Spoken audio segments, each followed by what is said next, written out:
What's up YouTube? Drew with Queen City Constrictors here. Want to make a quick video and potentially give a little bit of advice through experience, and that would be when you're doing rack systems. Home built is a good way to go if you're trying to save some money and you don't want to buy a couple $100 rack system that's professionally built. But that being said, if it's not done right and you don't spend the time, you're gonna have things like this happen. This is melamine, and this is a portion of a rack that I had. Y'all probably remember from some of my old videos, this used to be 11 shelves, and that is now with somebody else, or the other portion of it is. But this crack right here in the melamine, it eventually it gives, and it makes tubs like this just super tough. Super tough to. I'm really having to pull on that to get it to come out, and you can. It just. You can see it's tough.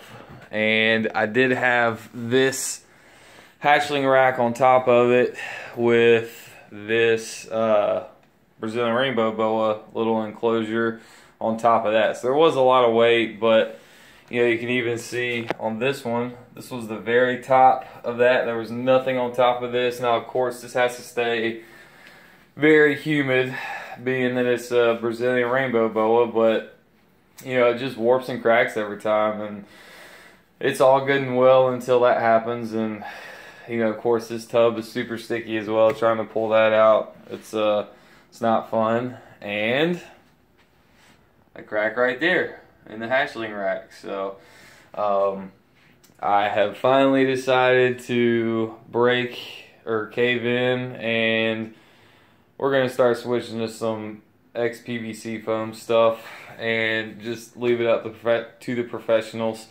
You can order this material yourself and put it together, but I'm just gonna switch to having everything PVC foam. And this one specifically is a 5-shelf 28 quart. It holds the Iris, I believe it's 30-20 tubs, so they're 28 quart.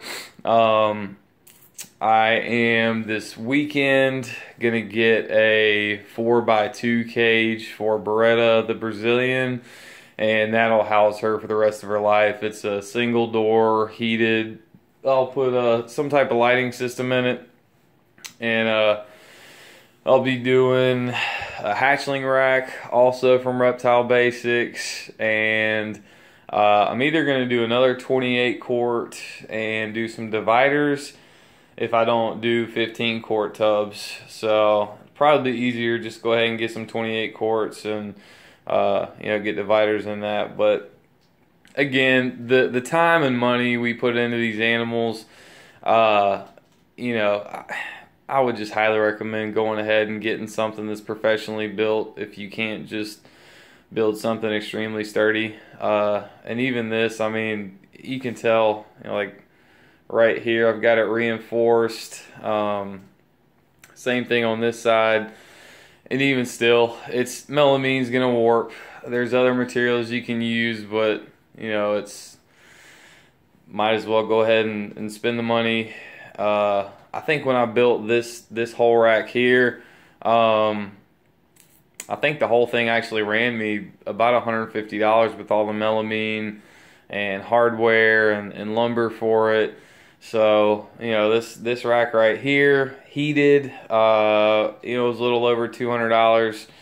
So it's just worth putting the money into it to actually get some quality racks. But anyway, just want to see if I could give a little insight if some of y'all were on the fence about potentially building a rack versus buying a rack after having built many racks over the years and having owned plenty of the professionally built, specifically PVC foam. I'd recommend doing this. It's a lot lighter. You know, these things are melamine racks are no joke. They're heavy. You know, this is a lot lighter. One person can easily pick it up. You know, so I've had a few other racks in 15 quart and 6 quart in this material, and I gotta say I'm gonna stick with that. I do believe so. Anyway, hope that answered any questions for anybody or helps you in some way. So, as always, thank you for watching. Check us out at facebook.com/QueenCityConstrictor704. If you're stopping in for the first time, please subscribe if you enjoyed any of this, and stay tuned for more. Thank you and have a good day.